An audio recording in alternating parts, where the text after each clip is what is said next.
بسم الله الرحمن الرحيم. هل أتاك حديث الغاشية؟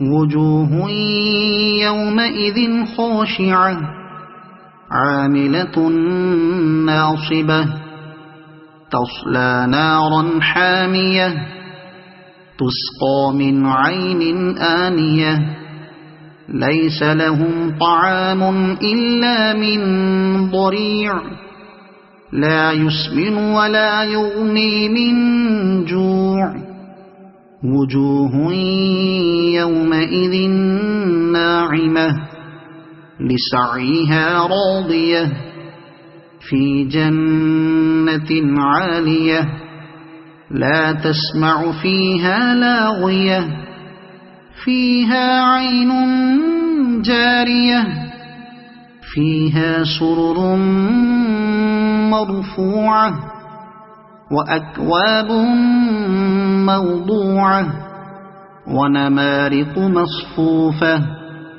وزرابي مبثوثة أفلا ينظرون إلى الإبل كيف خلقت وإلى السماء كيف رفعت وإلى الجبال كيف نصبت وإلى الأرض كيف سطحت فذكر إنما أنت مذكر لست عليهم بمسيطر إلا من تولى وكفر فيعذبه الله العذاب الأكبر إن إلينا إيابهم ثم إن علينا حسابهم.